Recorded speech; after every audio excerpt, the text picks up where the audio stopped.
سلام عرض میکنیم خدمت شما بینندگان عزیز و گرامی. از اینکه صدای من گرفته به خاطر عارضه‌ای که داشتیم و هنوز کامل رفع نشده پوزش میطلبم و در خدمت شما عزیزان هستیم با سوالهایی که مطرح کردید. من سوالهای زیادی داریم، هم نامه داریم، هم پیامکی که خیلی زیاد هست، تلفن هم همچنین. پرسیدن اگر بعد از پخت برنج متوجه شویم فضله موش داخل برنج بوده تکلیف ما چیست؟ بله، این سوال بسیار مهمیه. این بستگی به وضعیت مزاجی شما داره.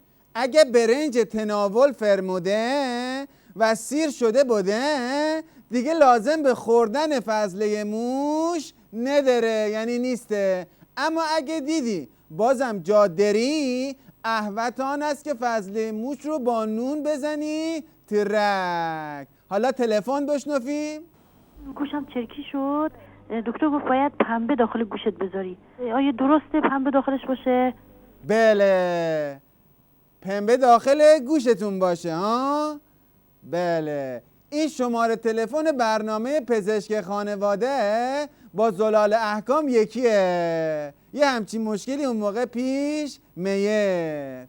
اما از نظر فقهی یه سری شبهاتی در رابطه با گوش و پنبه وجود داره که خودش یه بابیه در فقه و اصول و اصلا گوشه که شما واردش بشه خودش یه جای پیچ در پیچه که نمیشه ازش خارج شد. وای به حال این که توش پنبم بکنه.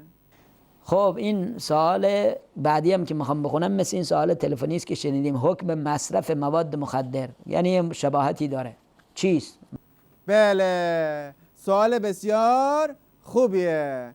در رابطه با این موضوع خوشبختانه همه احکامش درمده. بستگی به این داره کی مواد مخدر مصرف کنه. مثلا مصرف کننده عظما حضرت امام خامنه ای از اونجایی که نتونسته رساله بده الان آمده توضیح المسائل سر همین قضیه کی داده؟ اعتیاد. همش هم توش مسئلتون. مثلا اگه شک کنی که 3 بست کشیدی یا 4 بست، بنا رو باید بر 3 بذاری، یه بست احتیاطی هم باید چی؟ بذاری روش. یا اگه شک کردی 1 بست یا 2 بست، تو شکش باطله دباره. سوال بشنویم. با سلام، صحبت مقام معظم شد. من یه سوال در همین رابطه داشتم. والا من 100,000 تا صلوات برای سلامتی ایشون نذر کرده بودم، ولی الان فرصت نمی کنم این کارو بکنم. میخوام ببینم حکمش چیه. بله، این خودش چند تا سواله. شما میتونید با نظر مرجع تقلیدتون تشریف ببرید استادیوم 100,000 نفری کجا؟ آزادی. اونجا پشت میکروفون بگید اجماعاً صلوات. البته من خودم فکر نمی کنم که با این کار دردی از مقام عظما دوا بشه. ایشون در آستانه سرکشیدن جام زهرن که البته اونم که امام سرکشیده همشه، فقط مانده یه ریق رحمت مانده که ایشون باید بندازن بالا. تلفن بشنویم. یه سوال داشتم در رابطه با آهنگایی که تو باشگاه ورزشی برای بانوان انجام میدن. میخواستم ببینم مشکل داره یا نداره. بله، این سوال سلسله از اعمال مکروه رو چی دنبال میکنه. اولا باشگاه. کدوم مرجع تقلید باشگاه رفته که شما بخوای بری؟ بعد حالا باشگاه ورزشی خانما، اعوذ بالله منم شیطان رجیم. حالا همه اینا دردش خوردنیه. آهنگم توش پخش بشه شما تخگاز انداختی تو اتوبان طریق جهنم الی غیر النهایه. با این حساب به عنوان شیرینی برنامه، اونم برنامه زلال احکام، احوط آن است که آهنگ‌های مدونا، نبود جنت جکسون، دیگه دارم از صندوق بهت میدم، دیگه از سلندیان کوتاه نمیام. و اما سوال پیامکی نوشتن که مادر بزرگم چند سال پیش فوت کردن، خدا رحمتشون کنه، و پدر بزرگ او زنده است و پدرم پسر بزرگ اوست، ببخشید. و بعد از فوت او عموی من حدود 200,000 تومان بابت نماز روزه قضای او داد. البته وصیت هم نکرده. آیا باز هم وظیفه بر عهده پدرم می باشد یا نه؟ بله، این خودش چند تا سواله.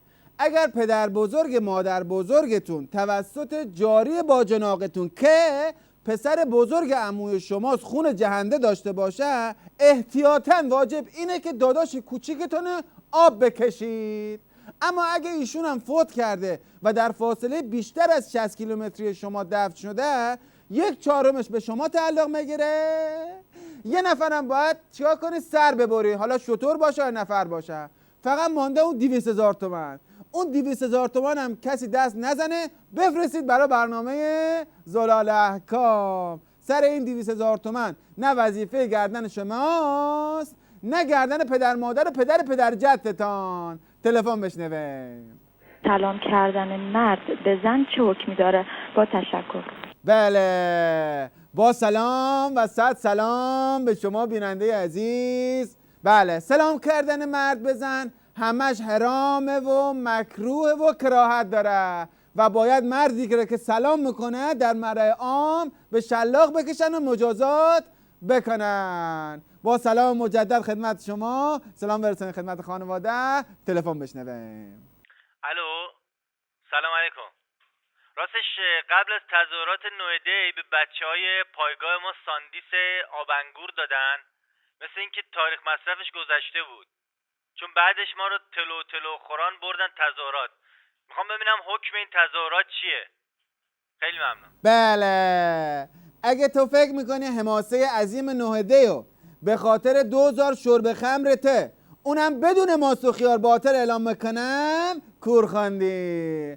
اگه چیز خورتونم نمی کردیم همین 4 نفرم چی؟ نمی اومدین. بله، ضمن نگاه کن اون ته کارتون اگه چیزی از اون ساندیسا مونده بفرست برای برنامه زلال احکام. بله، هرچی تاریخ مصرفش بیشتر گذشته باشه بهتره. بله، تلفن بشنویم.